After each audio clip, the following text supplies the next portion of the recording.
Welcome to Sanatan Gyan.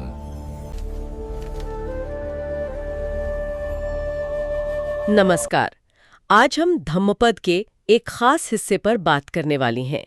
ये है 22वां अध्याय, जिसे निर्यवग या नरक वर्ग कहते हैं। सुनने में थोड़ा गंभीर लगता है ना? हाँ, विषय थोड़ा कह सकते हैं संजीदा जरूर है। निरय यानी नरक या दुर्गति। ये गाथाएं हमें बताती हैं कि हमारे कर्मों का, खास करके गलत कामों का, जैसे झूठ बोलना या बेईमानी, गलत सोच रखना, इनका नतीजा क्या हो सकता है। और वो नतीजा अक्सर दुख और तकलीफ वाला होता है। बिल्कुल, जिसे यहाँ नरक कहा गया है। पर यह सिर्फ डरने की बात नहीं, समझने की बात है। हाँ, तो आज हम इन्हीं पुरानी कहानियों और उनकी सीखों में थोड़ी गहराई तक जाएंगे। देखेंगे कि सदियों पुरानी ये बातें आज भी हमारे लिए कैसे मायने रखती हैं। कोशिश रहेगी कि कुछ ऐसा निकालें जो शायद रोजमर्रा की जिंदगी में भी काम आए। बिल्कुल, ये सिर्फ मरने के बाद की बातें नहीं है, ये नैतिकता की, सही जीवन जीने की बातें हैं, कालातीत हैं। तो चलिए शुरू करते हैं पहली कहानी से। हाँ, जरूर। ये कहानी सुंदरी परिव्राजिका की। इसमें साजिश है, झूठ है, बड़ा नाटकीय ऐसा लगता है। ऐसा क्या हुआ था कि बुद्ध की लोकप्रियता से कुछ लोगों को इतनी जलन होने लगी? देखिए, ऐसा तो अक्सर होता है। जब कोई अच्छा काम करता है, लोकप्रिय होता है, तो ईर्ष्या करने वाले भी आ जाते हैं। बुद्ध के साथ भी यही हुआ। कुछ दूसरे तपस्वी थे, उन्हें उनकी बढ़ती ख्याति, उनका मान सम्मान वो देखा नहीं गया। अच्छा। तो उन्होंने बुद्ध को बदनाम करने के लिए एक कह लीजिए साजिश रची, और इसमें सुंदरी नाम की एक महिला को शामिल किया। अच्छा, तो सुंदरी ने क्या किया फिर? सुंदरी रोजाना जेतवन विहार की तरफ जाती थी। शाम को लौटते हुए लोगों को बताती कि वो रात बुद्ध के साथ उनकी कुटिया में बिता कर आ रही है। अरे, ये तो सरासर झूठ था। बिल्कुल झूठ, सिर्फ अफवाह फैलाने के लिए। फिर कुछ समय बाद उन तपस्वियों ने क्या किया, भाड़े के लोगों से सुंदरी की हत्या करवा दी। क्या? हत्या? हाँ, और लाश को विहार के पास ही फेंक दिया। फिर शोर मचा दिया कि देखो, बुद्ध के शिष्यों ने ये किया है। सोचिए जरा। बाप रे, ये तो बहुत ही भयानक साजिश थी। लेकिन कहते हैं ना, सच ज्यादा देर छुपता नहीं। फिर क्या हुआ? मामला खुला कैसे? सही कहा आपने। बात राजा पसिंगदिदी तक पहुंची। वो बहुत समझदार राजा थे। उन्होंने पूरी जांच करवाई। वो भाड़े के हत्यारे पकड़े गए और जाहिर नशे में या पूछताछ में उन्होंने सब उगल दिया कि उन्हें उन तपस्वियों ने भेजा था। जी हाँ, कि उन्हें उन तपस्वियों ने ही पैसे दे के ये काम करवाया था। अंत में उन तपस्वियों को सबके सामने अपना गुनाह कबूल करना पड़ा। और नतीजा क्या हुआ? बुद्ध की प्रतिष्ठा घटने के बजाय और बढ़ गई। सच सामने आ गया। कमाल है। तो इस कहानी से जुड़ी जो गाथा है, गाथा 306, वो क्या सिखाती है? सबक तो साफ लग रहा है, झूठ बोलना, हाँ, अभूतवादी, और अपने बुरे कर्म छुपाने की कोशिश करना, इसका अंजाम बहुत बुरा होता है, सीधा नरक। बिल्कुल, गाथा यही कहती है। जो जानबूझकर झूठ बोलते हैं, अभूतवादी, और जो बुरा काम करके कहते हैं मैंने नहीं किया, वो दोनों मरने के बाद एक जैसी बुरी गति को प्राप्त होते हैं। निरय यानी नरक जाते हैं और अगले जन्म में भी दुख भोगते हैं। ये दिखाता है कि अपनी किए पर पर्दा डालना भी उतना ही गंभीर है। हाँ, उतना ही गंभीर है जितना खुद झूठ बोलना। सच्चाई छिपाना भी एक तरह का झूठ ही हुआ। ये तो सोचने वाली बात है। कर्म का फल मिलता ही है, चाहे छिपाओ या ना छिपाओ। इसी तरह के धोखे का एक और किस्सा है ना, वो वग्गुमुदा नदी के किनारे रहने वाले भिक्षुओं का। वो भी कुछ ऐसा ही था। हाँ, वो भी दिलचस्प है। गाथा 308 में आता है। उस समय वज्जी देश में भयंकर अकाल पड़ा था। खाने की बहुत कमी थी। तो उस इलाके के कुछ भिक्षुओं ने सोचा कि भाई, अगर लोग हमें बहुत पहुंचावा संत समझेंगे तो शायद ज्यादा श्रद्धा से ज्यादा भोजन देंगे। ओह, तो ज्यादा खाना पाने के लिए उन्होंने एक तरह का ढोंग रचा। जी बिल्कुल। वो आपस में एक दूसरे की झूठी तारीफें करते थे। ऐसे दिखाते थे जैसे उन्हें ऊंची आध्यात्मिक अवस्थाएं मिल गई हों। ध्यान, मार्ग, फल, ये सब। गांव वाले बेचारे सीधे साधे उनकी बातें सुनकर सोचते कि अरे, ये तो बड़े सिद्ध महात्मा हैं, और उन्हें ज्यादा आदर से ज्यादा भोजन देने लगते। ये तो भरोसे का सरासर गलत इस्तेमाल हुआ।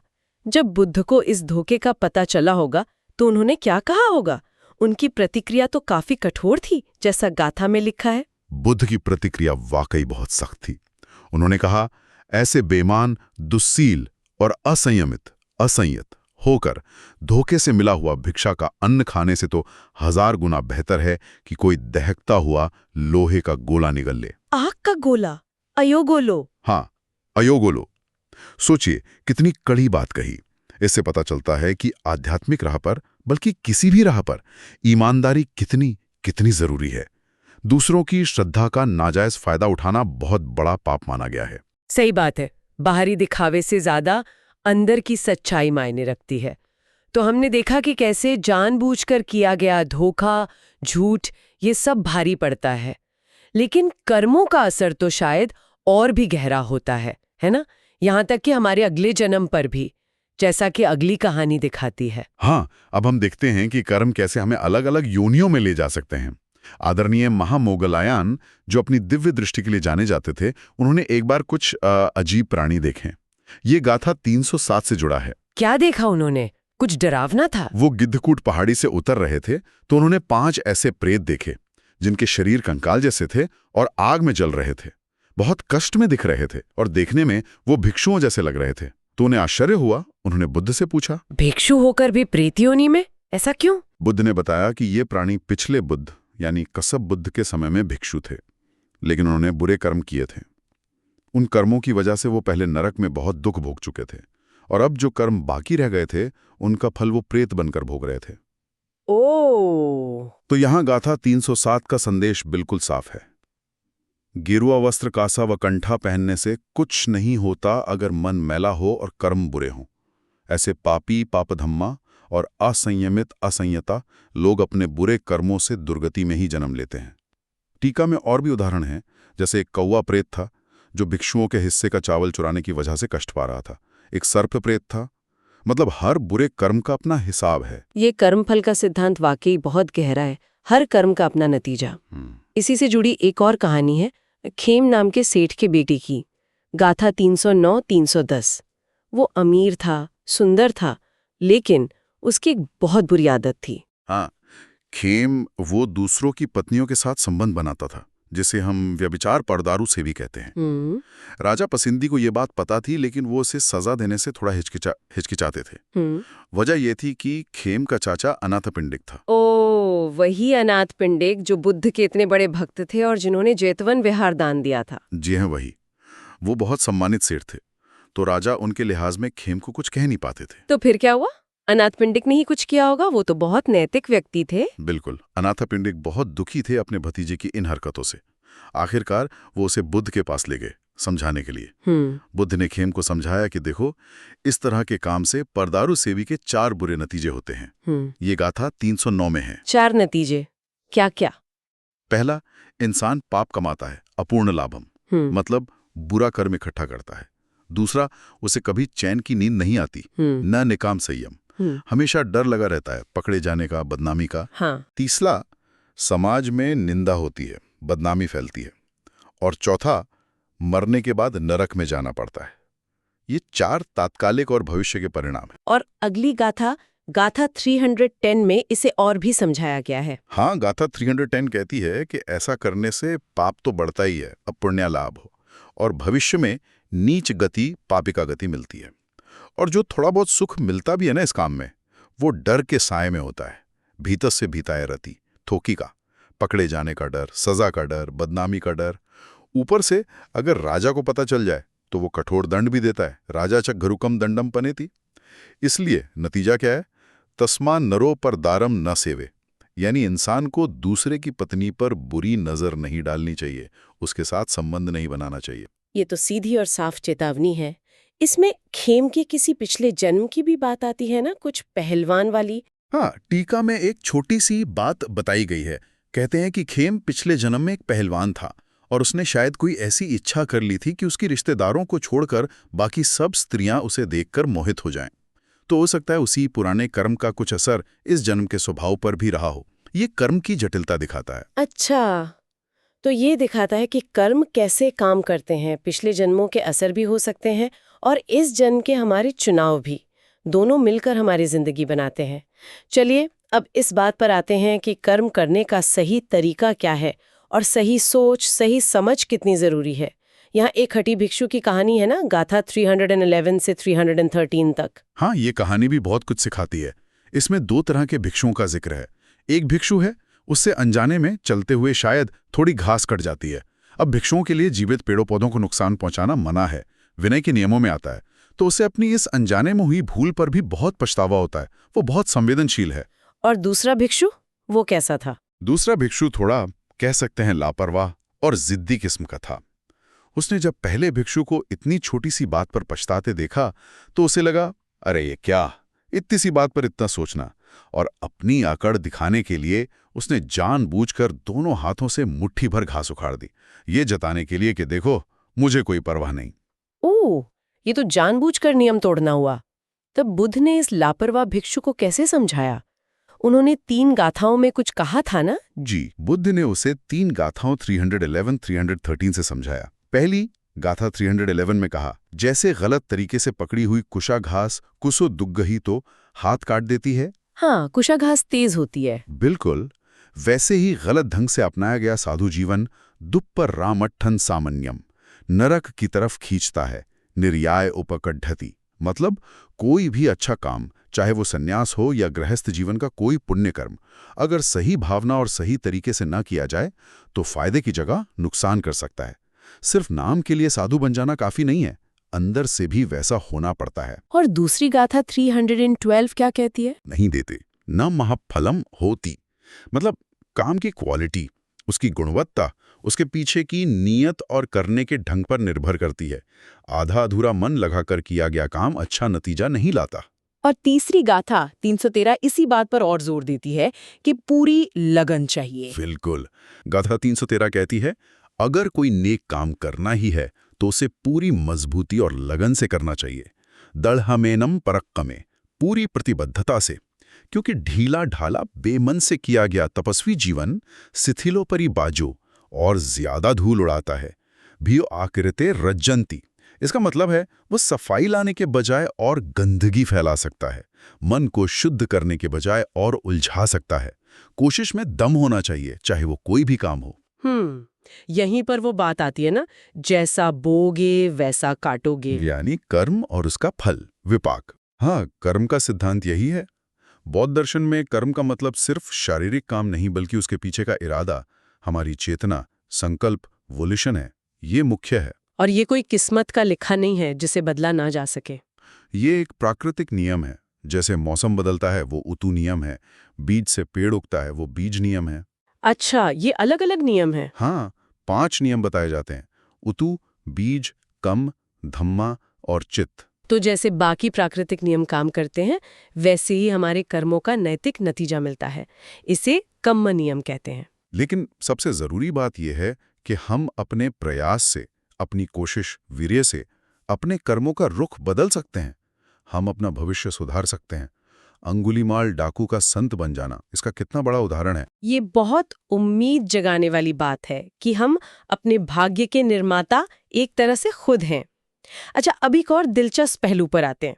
कई बार हम गलत चीजों से शर्माते हैं या डरते हैं, और सही चीजों से नहीं, या हमारी सोच ही, हमारा नजरिया ही गलत होता है। निगंठ तपस्वियों की कहानी इसी बारे में है ना, गाथा 316, 317। हाँ, ये निगंठ तपस्वी जो शायद महावीर के अनुयायी जैन साधु थे, वो भिक्षा मांगते समय अपना भिक्षा पात्र ढककर रखते थे। तो कुछ बौद्ध भिक्षुओं ने उन्हें देखा और उन्हें लगा कि शायद ये नग्न रहते हैं, इसलिए शर्म के मारे अपना शरीर ढकने के लिए ऐसा करते हैं। ये उनकी अपनी धारणा थी। लेकिन असल वजह कुछ और थी। बिल्कुल। जब उन निगंठों से पूछा गया तो उन्होंने कहा कि नहीं, हमें नग्न रहने में कोई शर्म नहीं आती। ये तो हमारी साधना का हिस्सा है। हम कटोरा इसलिए ढकते हैं ताकि हवा से उड़कर कोई धूल या कोई छोटा जीव जंतु भोजन में न गिर जाए, क्योंकि उनका मानना था कि उसमें भी जीवन हो सकता है और उसे मारना हिंसा होगी। ये उनकी अहिंसा की भावना थी। ओह, तो ये तो बिल्कुल अलग बात थी। तब बुद्ध ने इस पर क्या कहा? उन्होंने इस गलतफहमी का इस्तेमाल कुछ समझाने के लिए किया? हाँ, बुद्ध ने इसे एक गहरी सीख देने का मौका बनाया। उन्होंने कहा, देखो कैसे हमारी धारणाएं हमें भटका सकती हैं। उन्होंने गाथा 316 में कहा, कुछ लोग उन बातों से शर्माते हैं जिनसे शर्माना नहीं चाहिए, अलज्जिताय लज्जन्ति, और उन बातों से नहीं शर्माते जिनसे वास्तव में शर्माना चाहिए, लज्जिताय न लज्जरे। जैसे शायद बुरे काम करने में शर्म आनी चाहिए, पर कई बार नहीं आती, और शायद जरूरत की चीज जैसे भिक्षा मांगने में आ जाती है। इसी तरह गाथा 317 में कहा, वो उससे डरते हैं जिससे डरना नहीं चाहिए, अभय भय दस्सिनो, और उससे नहीं डरते जिससे वाकई डरना चाहिए, भय अभय दस्सिनो। मतलब शायद कर्मों के बुरे फल से डरना चाहिए, नरक गति से डरना चाहिए, पर लोग उससे नहीं डरते और निराधार चीजों से या दुनियावी नुकसान से डरते रहते हैं। तो ऐसी गलत धारणाओं, मिच्छादिक्ठी को मानने वाले जो गलत को सही और सही को गलत समझते हैं, वो बुरी गति, दुर्गति को पाते हैं। यहां मुद्दा सिर्फ कटोरा ढकने का नहीं था, बल्कि सही और गलत के भेद को समझने का था। क्या वाकई शर्मनाक है? क्या वाकई डरावना है? हमारी समझ सही होनी चाहिए। यानी हमारी सोच, हमारा नजरिया, जिसे परसेप्शन कहते हैं, वो तय करता है कि हम किस दिशा में जाएंगे। सही गलत की समझ, सही विवेक, ये बहुत जरूरी है। इसी से जुड़ी एक और कहानी है, उन बच्चों की जिनके माता पिता उन्हें बुद्ध के विहार जाने से रोकते थे। गाथा 318, 319 ये भी सोच के फर्क को दिखाती है। हाँ बिल्कुल, ये भी सोच के फर्क को, सही और गलत नजरे को दिखाती है। कुछ गैर बौद्ध माता पिता थे, वो अपने बच्चों को जेतवन विहार की तरफ जाने से मना करते थे। उन्हें डर था कि बच्चे बुद्ध की बातें सुनेंगे तो अपने धर्म से भटक जाएंगे। पर एक दिन बच्चे खेलते खेलते उधर पहुंच गए। प्यास लगी तो पानी पीने के लिए विहार के अंदर चले गए। वहां उनकी मुलाकात बुद्ध से हो गई। और बुद्ध ने बच्चों से बात की। हाँ, बुद्ध ने बच्चों को उनकी समझ के हिसाब से बहुत प्यार से कुछ अच्छी बातें बताईं। बच्चों के मन में बुद्ध, उनके धम्म और संघ के प्रति श्रद्धा जग गई। त्रिरत्न में उनका विश्वास हो गया। जब उन्होंने घर जाके ये बताया तो उनके माता पिता तो बड़े परेशान हो गए। हाय हाय, हमारे बच्चे तो हाथ से गए। फिर क्या हुआ? वे लोग बुद्ध के पास गए अपनी शिकायत लेकर। वहां कुछ समझदार पड़ोसियों ने उन्हें सलाह दी कि भाई, रोने धोने से क्या होगा, खुद जाकर बुद्ध से मिलो, बात करो। तो वे सब बुद्ध के पास गए। तब बुद्ध ने उन्हें दो बहुत महत्वपूर्ण गाथाएं कहीं, गाथा 318 और 319।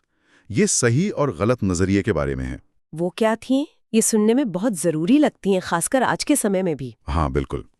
गाथा 318 कहती है, जो गलत को सही देखते हैं, अवज्जे वज्जा दुस्सिनो, और सही को गलत देखते हैं, वज्जे अवज्जे दुस्सिनो, वो अपनी झूठी मान्यताओं, मिच्छादिट्ठी के कारण दुख भरी अवस्था, दुग्धति को पाते हैं। मतलब अगर हमारी समझ ही उल्टी है, हम गलत चीज को सही और सही को गलत मान रहे हैं, तो हम गलत रास्ते पर ही चलेंगे और नतीजा दुखी होगा। और गाथा 319 इसका बिल्कुल उल्टा बताती होगी। बिल्कुल। गाथा 319 कहती है, जो गलत को गलत जानते और समझते हैं, वज्जम वज्जतो जानत्वा, और सही को सही जानते और समझते हैं, अवज्जम अवज्जतो यात्वा। वे अपने सही विचारों, सम्मादृष्टि का कारण अच्छी गति यानी स्वर्ग सुख गति को प्राप्त होते हैं। मतलब सही समझ, सही नजरिया ही हमें सुख और उन्नति की ओर ले जाता है। ये सुनकर उन सभी लोगों की आंखें खुल गईं। उन्हें समझ आया कि बुद्ध तो सही बात कह रहे हैं, और वे सब बुद्ध के अनुयायी बन गए। तो इन सारी कहानियों और गाथाओं को अगर हम एक साथ देखें तो निचोड़ क्या निकलता है? हमने देखा कि झूठ, धोखा, दूसरों को नुकसान पहुंचाना, व्यभिचार, ये सब कैसे दुख की ओर ले जाते हैं, जिसे यहाँ नरक या दुर्गति कहा गया है।